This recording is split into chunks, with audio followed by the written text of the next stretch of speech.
우파 사람들이 미국하고 이해관계나 이익을 맞추지 못하면 다음번 선거 또 질 수 있다. 그 다음에 또 재밌는 기사가 있었죠. 헐리우드 억만장자인데 자택에서 숨졌대요. 코로나 우울감 때문에. 어따 대고 이런 여기 나온다. 특히 그는 빌 클린턴 전 미국 대통령이 2009년 북한을 방문했을 때 비행기를 제공하고 힐러리 클린턴의 대선 자금을 모아주는 등 클린턴 부부와 각별한 사이로 알려져 있었다 등등등등 기사가 나옵니다. 개인 전용 비행기를 타고 북한을 간다 이런 거 되게 이상한 거죠. 그 개인 비행기에 뭘 실을지 어떻게 알아? 둘 다 그 집안 마약 집안인 거 아시죠? 북한도 뭐로 먹고 사는 나라다? 마약. 아이고 이건 내가 봤을 때 자살 당했네 라는 게 딱 보이죠. 그리고 요거는 제가 저번에도 얘기했듯이 제가 그 얘기 했었죠. 그 박근혜 정권 때 우리나라 국정교과서 작업할 때 고대사를 집어넣는 부분에 대해서 그 프로젝트가 왜 안 없어져?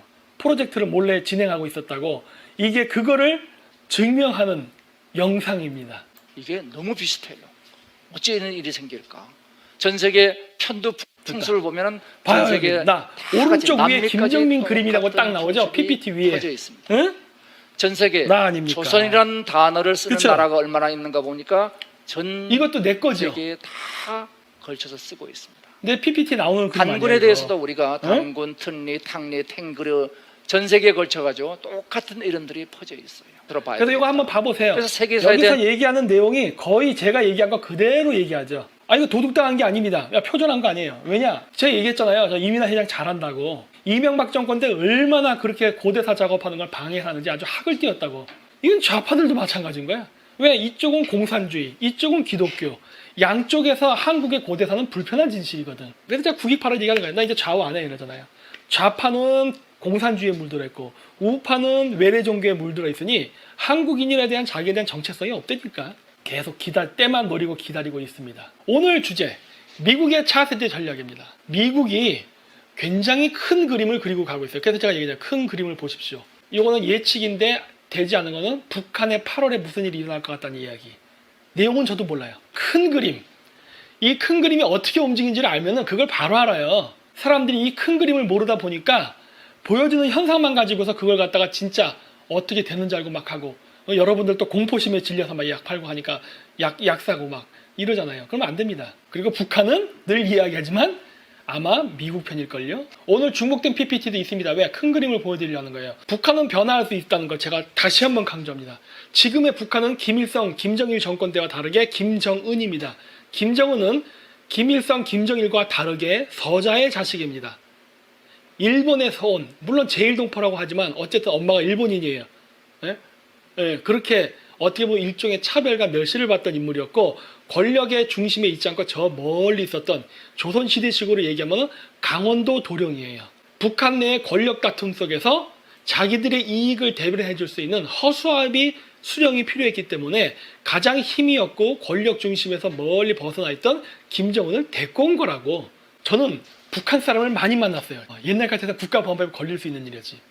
근데 뭐 그렇다 해서 뭐 사상교리 이런 걸 한 게 아니라 일본에 있을 때도 북한 애들을 만났고요. 몽골에 있을 때도 만났습니다. 영국 유학했을 때는 안 만났었어요. 없었으니까. 중국에서는 있었는데 그거는 그 쪽제비라가 뭐야? 탈북민들 그런 사람들 정도만 만났고 그랬는데 특히 몽골에서 많이 만났어요. 제가. 저는 첩보를 입수하러. 그때 당시에 제가 그 북한 외교관 자제들을 좀 알았어요. 알고 싶어서 안 건 아니고 누구였냐면은 요거 조금 내가 스포해도 되겠지. 변희재가 나 가짜 박사인지 아닌지 조사하려고 몽골에 사람들 보냈었잖아. 나 이름도 알아 누군지 걔네들. 제 친구예요. 내가 얼마나 네트워크를 많이 뻗쳐놨는데 그 어떻게 됐어? 내 졸업논문 가짜라는 거 어떻게 좀 증명 좀 해서 좀 방송 좀 하지? 응? 왜 말을 안 할까 그 이후에? 진짜. 김정은은 애초부터 자기가 주석이 될 거라고 상상도 안 했던 사람이라니까. 왜? 자기 앞쪽에 빵빵한 형들이 많아. 서열적으로 봤을 때 자기는 거기에 명함도 못 내민다고. 그랬기 때문에 애초에 그런 거 뭐 제왕교육이라던가 이런 것도 없고 그냥 편안하게 살았던 사람이에요. 아무 생각 없이 그랬던 사람이라고. 북한 가고 싶었겠어. 어쩔 수 없이 권력의 그 노름 때문에 간 거지. 여기 보면 이제 볼튼 얘기했죠. 한국이 이중 플레이 한다고. 미국은 설령 문재인이 이중 플레이를 한다 하더라도 미국에 개방된다면 상관하지 않아요. 자기에게 이득이 되면 되는 거야. 마치 중국에게 했던 것처럼 미국에 대해서 꼬리를 살랑살랑 흔들고 똥구녕을 빨면은 미국은 놔둡니다. 왜? 돈이 안 들잖아. 굳이 정권을 바꾸려고 무리할 필요도 없어. 왜? 자기 말을 들으는데 굳이 정권을 바꾸려고 하다가 서로 충돌하고 그림 안 좋으면 안 되잖아. 우파 쪽이 바꿀 수 있는 힘이 있다. 대안 세력이 있다면 모르겠지만 대안 세력도 없는 상태에서 굳이 바꾸려고 어렵게 노력할 필요는 없다 해요. 우파 사람들 이거 잘 이해해야 돼. 그렇다면 그런 상황이라면 문재인이가 노선 바꾸고 꼬리 딸랑딸랑거리고 앞으로 충성했으냐 그러면은 봐줄 수도 있다. 그 대표적인 사례가 아베 신조. 아베 신조 집안은 반미 집안입니다. 그리고 아베 신조는 힐러리 클린턴을 지원했었어요. 그랬다가 트럼프가 대통령이 돼버렸다고. 그래서 그것 때문에 엄청 고생했던 인물이에요. 일본의 수상은요, 미국이 그걸 결정하다시피 합니다. 일본이 일본 수산직을 좌지우지해요. 아베 신조를 만나게 해줬던 사람이 제가 일본에 가서 만났던 사람이죠. 예. 그래서 그 사람이 트럼프한테 가서 아베 신조 좀 만나줘라. 어? 이 사람 그렇게 나쁜 사람 아니다. 한번 대화해 보십시오. 해가지고 주선을 해줘가지고 만나서 결국 어느 정도 관계를 개선시킨 거예요. 그렇기 때문에 아베가 미국에서 뭔 요구만 하면은 그냥 갖다 바치잖아요. 형님 알았습니다. 다 드릴게요. 이미 그런 사례가 있어요. 아, 골프장 간 사건 그것도 마찬가지죠. 그것도 마찬가지. 중국을 배신 때리고 미국에 붙는 순간 중국은 문재인을 죽이고 싶어서 난리를 칠 거거든. 그럼 문재인은 돌아갈 백도가 없어요. 그러면 결국 살기 위해서라도 미국에 발작 붙을 수밖에 없거든. 그러면 트럼프 대통령은 그걸 이용해서 우리나라의 국부를 죄다 빨아먹을 수도 있습니다.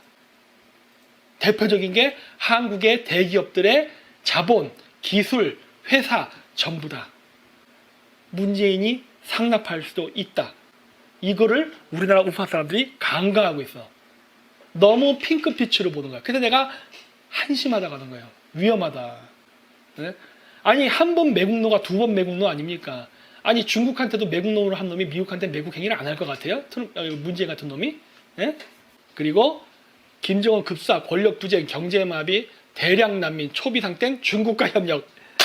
야, 씨, 저 그림 딱 보니까 그림 나오죠. 김정은이 급사하고 권력부쟁이 일어나고 경제가 마비되면 대량 난민이 발생하고 초비상 때는 중국과 협력한다. 이게 뭘 것 같아요? 헨리 키신저 아이디어네. 그림 딱 나오죠. 저거 그림 보면은 과연 미국이 중국하고 협력해서 북한을 그거 했다 쳐요? 그 북한을 중국한테 줄까? 천만에 만만해. 내가 얘기하잖아요. 여러분들이 생각하는 고정적 관점에서의 헨리 키신저의 중국과는 잘못됐습니다. 그 사람은 미국을 위해서 일할 뿐이에요. 미국을 위해서 상대방을 이용할 수 있고 버릴 수도 있는 거예요. 그게 미국의 외교 정책이에요. 미국은 여태까지 그렇지만 늘 자국의 이익을 위해서 현실적인 정치를 했어요. 미국이 가장 우려하는 건 딱 하나 있잖아요. 비핵화. 여기서도 나오죠? 미국은 북한을 변화시키려고 해요. 김정은을 살려놓은 상태에서 북한과 미국이 적대 관계를 종식하고 외교 관계를 개선을 하든지 김정은을 제거하고 하든지 뭐가 됐든 상관없다예요. 어느 쪽을 택하든 미국은 비핵화다예요. 미국은 뭐로 가도 비핵화를 하겠다가 최종 결론입니다. 서두르고 있어요. 그래서 제가 북한이 얼마 안 남았다고 하는 거예요. 미국이 마음만 먹으면 북한 같은 나라는 금방 뒤집어버릴 수 있거든. 여태까지 안 했을 뿐이에요. 미국의 관심은 오직 하나입니다. 비핵화예요. 김정은이 사느냐 죽으냐 관심 없어요. 남한에서 문재인이 이기느냐 지느냐 관심 없어요. 남한에서 좌파각이냐 우파각이냐 관심 없다니까. 미국은 미국이 원하는 국익 목표만 달성하면 되는 거예요. 이걸 여러분들 마음속에 깊이 새겨놔야 됩니다. 그리고 나서 우리가 무엇을 할 것인지를 생각해야 되는 거야. 그래야 정책과 대안이 나오는 거예요. 지금 우파는 이게 없어요. 무조건 자유민주주의, 우리는 혈맹, 미국과 성적이 만세! 이것만 하고 있다고. 미국은 이런 말을 들으려는 게 아니에요. 이것 때문에 우리나라 우파 사람들이 그런 얘기를 하더라고. 남한을 핵무장을 시킨다. 와, 진짜 미쳐버리네. 진짜 이 사람들 뭔 얘기하는 거야. 예? 아니 한반도의 비핵화가 목표라니까 그러네. 예? 북한이 핵을 가졌으니까 남한도 핵을 보유해야 된다. 제정신이야 지금? 에? 우리나라 우파 사람들은 전혀 어떻게 외교를 해야 되는지 감을 못 잡는 것 같아. 정권 안 잡고 싶어 환장했네 진짜. 정권 잡을 생각 없는 거지? 나 그 생각 드는 거예요. 예. 핵무장 못해요. 우리가 핵무장 하면은 일본도 핵무장 하려 들어요. 말도 안 되는 소리 하지 마라. 도대체 미국 정가의 흐름, 의도는 읽고 있는 거야? 이러니 선거의 지지요. 그리고 이제 반중 바이러스가 퍼지기 시작하죠. 전 세계적으로 반중 바이러스가 퍼지니까 지금 중국 애들이 무슨 작전을 쓰느냐? 백인들에게 반아시아 감정이 생기게 유도를 하고 있습니다. 한국 사람들 여기에 끼어들면 안 돼요. 반중 정서로 몰려서 자기네들이 국제적으로 왕따를 당할 것 같으니까 혼자 죽기 싫으니까 서방 국가들이 반중이 아니라 반아시아 정서를 갖게 조작을 하고 있습니다. 그 조작을 하는 작업 중에 하나가 지금 안티파가 하고 있는 운동이에요. 그 병신 같은 일본의 어떤 좌파 연예인이 자기도 안티파를 지지한다고 미국에 가서 무릎 꿇는 거 하다가 뒤지게 얻어맞았죠. 흑인들한테. 에? 분위기 파악 못하는 거지. 분위기 파악 못해. 그래서 중국이 안티파 운동 뒤에서도 약간 배후 세력으로 보인다고 했잖아요. 에? 그런 게 나오죠. 존 바이든 연결돼 있고 민주당 연결돼 있잖아요. 그래서 얘네들은 아시아계 사람들이 안티파 지지하는 이게 모양을 보이면 가끔씩 두들겨 패고 차별합니다. 왜? 중국이 배우잖아. 중국은 혼자 죽으면 안 되거든. 그래서 반아시아 정서로 확장을 시켜야 된다고. 그래야 미국 내에 있는 아시아인, 흑인, 즉 유색인종과 백인 간의 갈등 구조로 가져갈 수 있는 이 구조를 만든다고. 에? 그 작업을 지금 하고 있는 거라고요. 근데 미래통합당의 비례대표 의원 9명, 그 다음에 그 지역구의원 1명, 10명이 무릎 꿇고 퍼포먼스를 했네. 니들도 같은 편이야. 이번에 미래통합당에서 반중 친미한 국회의원들 공천을 안 주거나 떨어뜨려 버리고 민주당에게 충성서약을 맺은 놈들. 그 대표적인 사례가 이번 비례대표 위원 9명이죠. 얘는 민주당 편이네. 에? 누가 공천 줬어? 내가 이 얘기를 하고 싶어도 그냥 선거 때 말을 못하고 있었죠. 저 새끼들 저거 다 한탄 동성인데. 다음번 보궐과 대통령 선거 때에는 완전히 민주당과 민주당의 끈아풀 조직들이 선거에서 이겨서 의석과 대통령석을 다 차지하고서 지지고 볶고 해먹어야 되는데 반중 친미하는 사람이 단 한 명이라도 출연하게 되면은 다음번 선거 어떻게 될지 결과를 모르거든. 그래서 쟤네들이 그렇게 방해를 하고 아작을 낸 겁니다. 이 얘기를 그렇게 하고 싶었는데 얘기를 못하게 했죠. 왜? 우파 분열, 우파 분탕 이런 얘기 들을 수 있다고. 그래서 가만히 있었던 선거 결과 당연히 질 수밖에 없죠. 아니 여야가 방해하는데 어떻게 이길 수 있어요 선거를? 어? 근데 그것도 선거 졌다고 또 뭐 실망이에요. 뭐 구독 취소해 이런 얘기하는 사람들은 도대체 뭐야? 어? 이 전쟁이 어떤 싸움인지 그림을 못 보는 것 같아. 자, 소셜 미디어를 이제 단일화 시킵니다. 소셜 미디어는 이제 완벽한 감지 시스템 하에 들어갈 거예요. 트럼프 집권 기간 동안에. 예. 그러면 내가 지금 트럼프 대통령을 디스하는 것 같습니까? 아니요. 이게 현실이에요. 그리고 이걸 받아들이라고 하는 거예요, 나는. 오늘 강의 주제가 그거거든.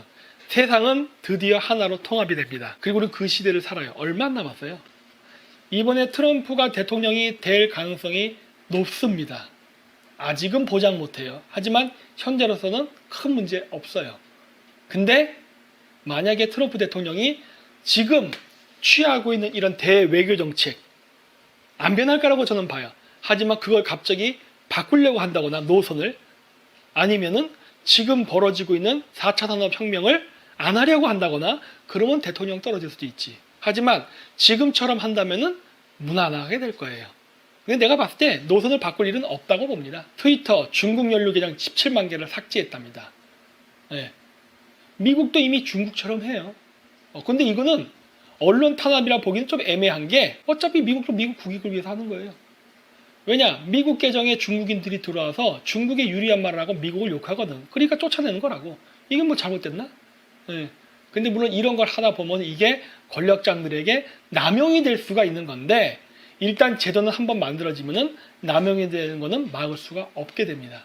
저는 지금 요즘 트럼프 대통령을 보면서 누구를 생각하냐면 율리우스 시저를 생각해요. 율리우스 시저. 그러니까 연상이 돼요. 로마 제국이 로마 공화국으로 있다가 제국으로 영토가 엄청 확장되잖아요. 그때가 율리우스 시저 때죠. 그래서 율리우스 시저가 그때 당시에 황제가 되고자 하는 그 기미가 보였었죠. 그래서 결국 원로회에서 죽이잖아, 암살을 하잖아요. 근데 지금 딱 보면 트럼프가 율리우스 시저가 연상되는 느낌을 들어요, 나는. 아유, 트럼프 대통령 황제 되려고 하네, 이런 거. 근데 이 시대적 흐름은 못 바꿀 거라고 봅니다. 왜냐? 미국이라는 나라가 비록 민주주의로 시작했지만 이제 세계를 아우르는 거대한 대제국이 되게 되면은 결국 의회의 힘보다는 행정부 힘이 강해질 수밖에 없어요. 세계 역사가 늘 그래왔어. 그 도시국가로 살았던, 도시국가일 때 민주주의를 했다 하더라도 국가 영토가 커지면은 그 왕권 강화로 갔습니다. 부여라는 나라가 유목민 국가로 해서 이렇게 그 화백제도 같은 의회 민주주의 국가를 하다가 부여에서 갈라져 나간 고구려 같은 나라, 이런 나라가 영토를 팽창하고 정복국가가 되면서 어떻게 돼요? 왕권 강화로 이어진다고. 백제도 그랬고 신라도 그랬었어요. 근데 4차 산업이 그거를 땡겨줄 겁니다. 자, 헨리 키신저와 트럼프의 국제 전략, 저번에 보여줬던 PPT죠. 자, 경고한다고 처음에는 좀 찌그러거린 것 같지만 실질적으로 이렇게 트럼프는 미국이 원하는 대로 움직이고 있습니다. 헨리 키신저가 원하는 대로 이렇게. 그리고 헨리 키신저도 트럼프에게 긍정적인 얘기를 해요.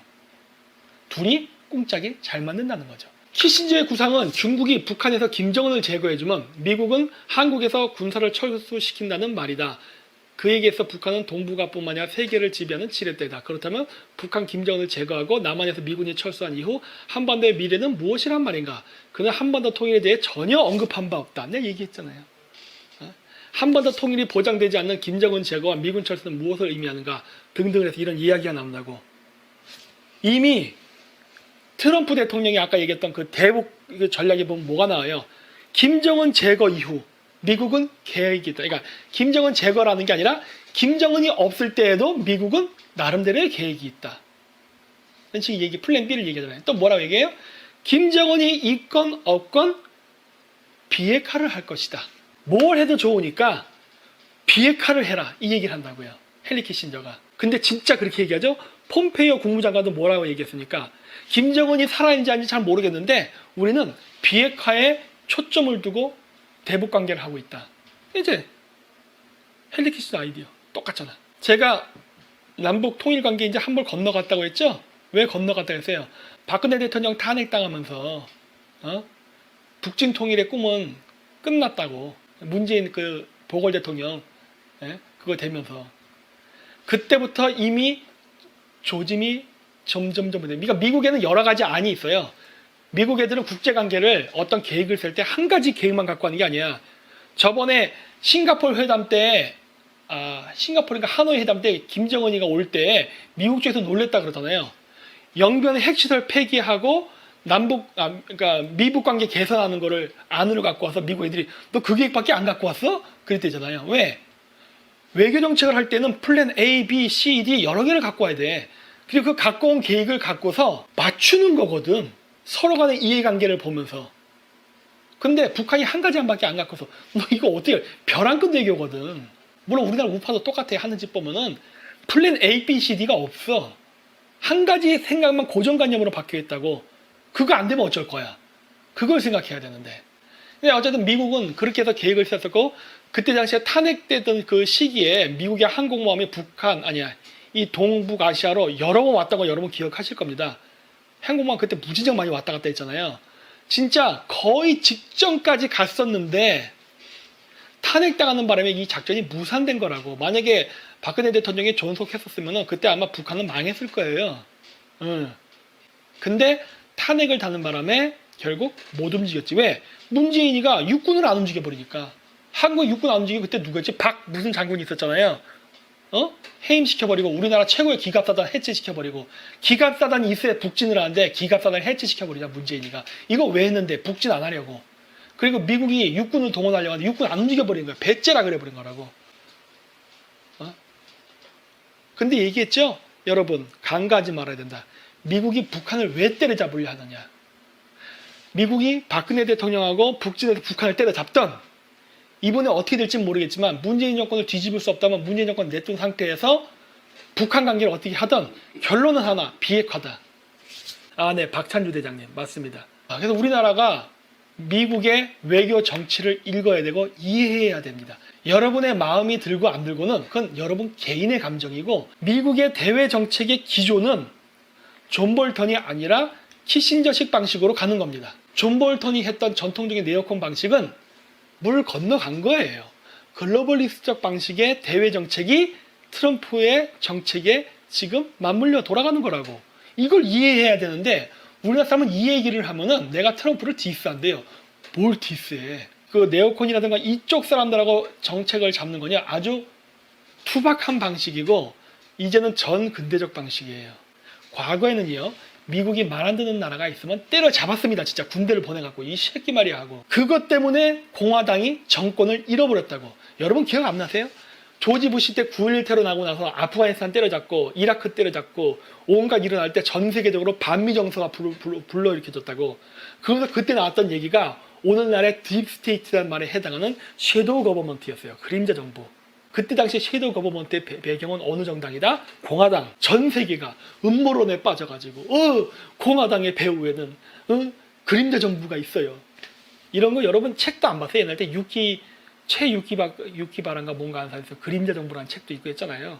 조선족이 쓴 책이라며. 공화당이 그렇게 해서 힘으로 미국의 정책에 반하는 나라들을 두들겨 패고 자국의 원하는 허수아비 대통령 세우고 등등을 했지만 결론적으로는 미국이 대외 정책은 실패했다고.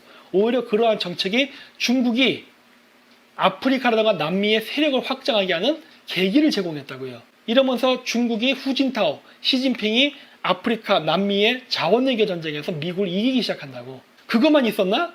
선거에서도 졌지. 오바마가 대통령이 돼버리잖아. 그때 당시 공화당은 고려의 대상도 아니었어요. 그 당시 선거는 민주당 경선에서 이기는 자가 무조건 대통령이 되는 구조였어. 그리고 오바마 대통령 되어서 막 사람들이 열광을 했지. 와, 중국인들조차도. 난 그래서 그때 했죠. 오바마 허수아비 바지 사장이야. 그때는 내가 그 얘기를 했죠. 오바마 바지 사장이야. 그리고서 D 맞았지요. 키베 대학교 때 D.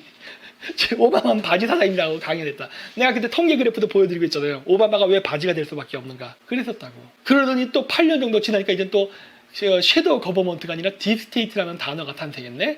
그래서 딥스테이트 이것만 떠들고 있는 거야. 그러니까 내가 한 거지. 미쳤어? 이렇게 레밍 같을 수가 없나 사람들이. 아니 공화당이 중요해요? 민주당이 중요해요? 그런 거 없다니까 그러네. 미국 선거는 정당이 중요한 게 아니에요. 스폰서가 중요하지. 그 스폰서가 누군지만 보면 답이 다 나온다니까. 트럼프 대통령은 바지 아니에요? 아닐 거라 생각해? 여러분? 민주주의의 가장 약점이 뭔지 아십니까? 돈입니다.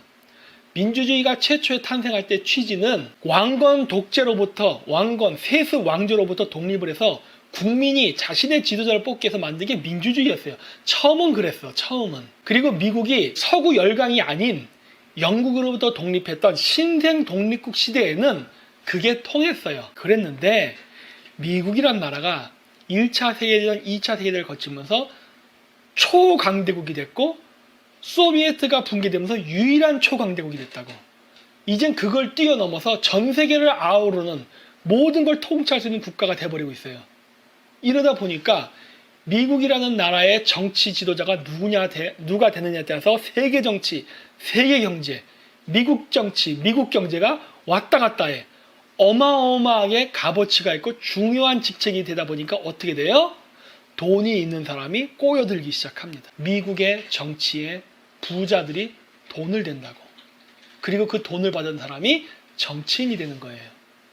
그러다 보니까 본래 취지였던 국민들의 의견을 수렴해서 대통령이 되는 게 아니라 이제는 돈 많은 사람들의 말을 들어줘야 되는 꼭두각시가 되는 형태가 돼버릴 거예요. 이건 미국뿐만이 아니에요. 전 세계가 다 그래. 전 세계 민주주의 국가를 한다는 나라가 여기서 한 채 예외도 없어요. 문재인은 안 그럴 것 같아요? 문재인 중국 애들한테 돈 많이 받았잖아. 그러니까 중국 친중행위 하는 거예요. 이게 지금 민주주의가 가지고 있는 맹점이에요. 미국도 딜레마에 빠졌다고. 지금의 민주주의가 과연 이대로 좋은가? 아닐걸요? 저는 지금의 그 민주주의에는 문제가 많다고 봐요. 바뀌어야 된다고 봐. 그건 다 어떤 식으로 바뀌어야 되느냐? 그게 고민인 거야, 지금. 미국도 지금 그거에 대한 고민이 있는 거예요. 예. 그래서 저때 당시에 이렇게 러시아와 동맹을 맺으라는 얘기가 나오고 지금 하고 있죠. 그리고 자, 그래서 빌더버그 회의. 다시 한번 상기시켜 드립니다. 여러분, 빌더버그 회의의 어젠다. 안정적인 전략적 질서. 저게 신세계 질서입니다. 바꾼 말로 하면. 예? 그리고 중국 문제가 나오고 브렉시트. 그 다음에 우주의 중요성. 트럼프 대통령이 뭐 얘기했죠? 우주군 창설. 우주의 중요성. 트럼프 대통령이 뭘 얘기했죠? 차이나. 나왔죠? 그리고 밑에 브렉시트 있죠? 캠브리지 어널리티카가 트럼프 대통령 선거 때 도움을 줬었죠? 캠브리지 어널리티카가 뭘 또 했죠? 브렉시트. 트럼프 대통령과 겹치는 게 많죠? 유럽의 미래. 캠브리지 어널리티카 연결돼 있죠? 러시아와 화친을 맺어야 한다. 얘기했었죠? 그 다음에 AI의 중요성. 트럼프가 지금 밀고 있습니다. 트럼프 행정부가 밀고 있는 게 인공지능 사업이에요. 들어가 있죠? 사이버 위협. 물론 당연히 포함되어 있죠. 거기에. 지구온난화와 지속가능성. 저거는 조금 빠져 있어요. 저거 근데 나중에 집어넣을 겁니다. 그 다음에 자본주의 미래. 지금 제가 얘기했잖아요. 민주주의와 자본주의 지금 고민에 빠져 있다. 그 다음에 소셜미디어의 무기화. 트럼프 행정부.